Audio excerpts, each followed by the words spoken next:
All right, well, this is going to be a bit of an interesting TBR video.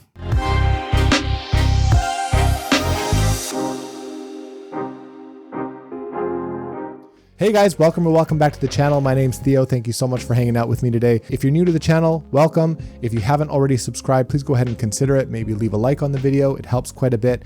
And go ahead and hit that bell notification if you want to be notified whenever I post new videos. This video is going to be my September TBR, but there's a bit of a twist. If you've been following me for a while, you probably know where this is heading. But if you're new to the channel, welcome. And if you've been living under a rock, I'll fill you in. Not that long ago, myself and Alex at Tall Guy Reads, RJ Gibson at RJ Reads, and Baron over at Your Brain on Books, we all kind of co-run the Grimoire Discord, and we all got together not that long ago. I'll post it in here. We did a September TBR video with a twist. Basically what we did is we chose each other's September TBRs. We all picked a book for the other three members, and we have to read those. No page count, no genre, no real criteria. It was a book that we wanted the other person in the group to read. And so we picked one book for each of the other three, and each member came away with three books that they have to read in the month of September from the rest of the group. If you haven't already watched that video, go ahead and check it out. It's posted on Alex's channel at Tall Guy Reads. I'll go ahead and leave a link in the description. It was such a blast, and I want to thank you all for joining. We did it live. We had comments. We had a lot of participation. It was really funny to watch all of our reactions. We had not told each other what these options were. That was the fun part about it. The feedback was incredible. It seems like you guys all had a really good time with that, so it might be something we'll do again in the future. And look forward to maybe kind of a group wrap up. So once we read all these books, we're going to do another video. It may or may not be live, and we'll do kind of a reaction and wrap up video for our picks. Maybe choose our best book, or maybe wrap all of them up. I'm not exactly sure what we're going to do, but stay tuned for that. So in today's video, I'm going to talk about the choices that were picked for myself from the rest of the group, as well as the other books that I'm going to try and fit in the month of September. If you guys don't already know, my channel and Alex's channel are kind of running a read-along on the Grimoire Discord for the Sun Eater series, which is Christopher Rocchio's sci fantasy space opera series. And we read the first book, Empire of Silence. We just finished up Howling Dark this past month in August. And for September, the next book in line will be Demon in White. So this is going to be the next book that I'll read in September, the first novel that I'll read in September. However, before I read this, I want to read the short story or novella, Queen Amid Ashes. And that one I actually have queued up on audio, and it's supposed to be read before Demon in White. So again, it's a Christopher Rocchio Sun Eater like novella, and it'll be read before Demon in White. So I think the first thing I'll read in September will be A Queen Amid Ashes, then it'll be Demon in White. And then I'll have to get into some of these books that these guys chose for me. So let's talk about some of those books. The first book that I'll talk about is one that I'm actually very excited to read. And I'm happy to say that when my wife saw that I was reading this one, she was a little bit curious about it. I told her what it was about, and she thought that she would really enjoy this one as well. So this one was picked for me by Alex at Tall Guy Reads, and that is 11/22/63 by Stephen King. What's funny about this is I actually wanted to read this for quite some time, and I was planning to read it this November because it's obviously 11/22/63, a November date, and I was going to read it in November. When he picked this one for me, I was thrilled. I was going to read this anyway. I've been wanting to read this for some time. It's a lot of people's favorite Stephen King book, and if it's not their favorite, it's among their top 5 more often than not, top 10 for sure. So like, this is a huge favorite among King fans. There's a couple of people that I trust immensely with Stephen King, and they said it's one of his best, and it's their favorite book of his of all time. So, I mean, I don't think I can go wrong. I'm very excited to try this one. It is basically about a guy that kind of goes back in time in some way. I think it has to do with maybe preventing the JFK assassination. That's kind of a big part of the story, but I'm not really sure about how it's executed or what. I think there's quite a good relationship, kind of romance in this. I think it's actually very emotional at some points, and I think there's a lot in this book to enjoy, and I think it's going to be right up my alley. So I'm thrilled about this one. Alex, thank you. I appreciate it. This one I'm going to read in September and enjoy, and with any luck, I'll be reading this one alongside my wife too. The next book was picked by, and I'm not really going in order because I can't remember who picked what when, but the next one was picked for me by RJ, and he wanted to give me something that's unique, a little bit of a different writing style, something that I think he knows that I wanted to read this one. He knows I had this on the shelf, but I haven't tried these books yet, something that I want to get to, but that maybe is a little bit intimidating because there's some divisive sentiment about it, some divisive comments and reviews and stuff. So that one is N.K. Jemisin's The Fifth Season. So this is obviously the first book in the Broken Earth trilogy by N.K. Jemisin, and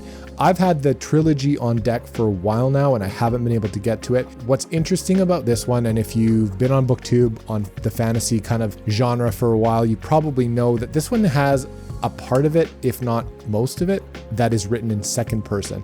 I think it's just a portion of the book. And from what I understand, as you read through it, it becomes more evident why it is that she chose that narrative structure. And I think that the way she does it, apparently she nails it, but it doesn't land with a lot of people. So I'm very curious where I'm going to kind of end up on this one. Again, it's been on my TBR for a while. I wanted to read. I've read a novella by N.K. Jemisin called Emergency Skin, which is kind of more sci-fi, and it was very, very good. This could be considered a little bit of sci-fi, but I think it's for the most part considered fantasy. I'm very excited to try this one. I'm a little bit nervous about the writing style.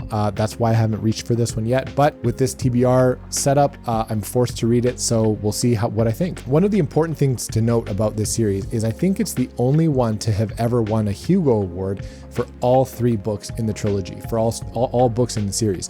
I don't think that that's ever been done before. This is a female author of color, and it's it broadens my kind of reading a little bit, and so for that I'm grateful. And so I hope that I enjoy it. I've heard a lot of people that adore this book. I've heard some that just, didn't really vibe with it. So I wonder where I'll end up. RJ, I appreciate it. That was a pretty thoughtful, pick.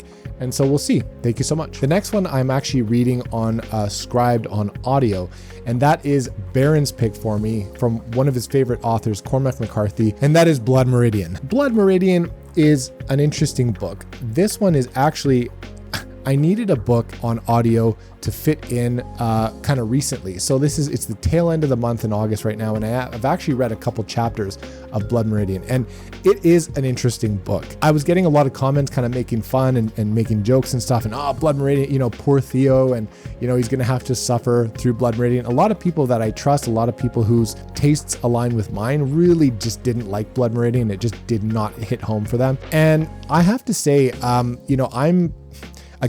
only like a few chapters in. I'd say I'm probably close to 15-20% into the book, but the writing is actually quite beautiful. It's poetry. He's an impressive writer. The imagery is shocking. I mean, I don't mean shocking in terms of subject matter, because it is, but it's just so vivid. His imagery that he conjures in this book, I can picture absolutely everything. And it's not often that things are described quite so beautifully and in so much detail without kind of being overdone. His writing is actually very impressive, and so far I don't even really know how to explain my experience. I don't know if I can say that I enjoy it, but I'm immersed. I'm wondering what's going to happen. I'm very intrigued by the story and the setup. This is an interesting one because I think he writes, and I don't know if this applies to a lot of his books, but I know that this one in particular, he doesn't really use a whole lot of punctuation. There's no commas, there's no quotation marks, there's no, it's just words and it just flows. And because I'm reading it or I'm listening to it on audio, I don't know if that's helping me because I have not seen the words on a page yet to kind of jar me. I'm just listening to it on audio, and the narrator is excellent. I'll try and put their name up on here. I don't know who it is off the top of my head, but I'll put it up on the screen. The narrator is exceptional. It flows very well as a story. Again, I don't really know what's going on or what's happening. I can't say that I enjoy it, but it's a unique experience. And that's why Baron chose this one for me. He wanted to give me a book that I wouldn't have reached for myself. That was the goal of this whole thing. And also he wanted to give me something that is a little bit unique and something that is written in a bit of a different way, and just to broaden my experience and my horizons and stuff. So this one definitely fits the bill, and it's odd and it's weird but interesting but beautifully done, but kind of dark and hard to read at times. So I've gone into it kind of blind. I'm rolling through it. I'm still interested, and I'd be curious to see, where I end up with this one and what I'll be able to say about it in my wrap up. So that was the last book from the September TBR pick with the crew. And then the other book that I'm going to try my best to fit in is Stephen King's new book, Fairy Tale. It comes out beginning or middle of September. I think September 6th is the date that I have in my head, but I think that could be wrong. It could be a little bit later than that. I don't know. That one is one that, I'd really like to pick up on release day and read with everyone else. I have not yet been able to read a Stephen King book on release release day with everyone else. So this one, it would be nice to be able to try and do that. As you can see, I have some fat books, I have some difficult books, and I have quite the stacked TBR already for September. However, if I can fit that one in, I'm definitely going to try to. And, you know, it's not a situation this month that I can really bump anything because I've committed to these. So typically what would happen is I might bump one of those books and fit in Stephen King's new release, but it might be kind of hard with the commitment that we've made together to read each other's books for September. But definitely I'm going to try to fit that one in, and you better believe that I'll go out and pick it up and put it up on the shelf. And if I don't get to it in September, I'll just have another Stephen King book to read for October in kind of a spooky season. So, you know, it is a fantasy book. It's not supposed to be a horror book. So I don't know if October really is the right time to read that, but I'd want to get to it sooner than later. So that's all I got, guys. I got a novella. I got my, Sun Eater read-along that's continuing. And then I have a couple Stephen King books to get to and the rest of the Grimoire picks. So that's it for me. I'm curious to hear what you guys are reading. Have you read any of these? Can you give me any encouragement? Can you lift my spirits on the stuff that I feel a little bit scared to read this month? I'm curious to hear what you guys are reading, what you're enjoying, what you liked, didn't like, all that stuff. I'll talk to you guys in the comments, and I will catch you guys soon on the next one.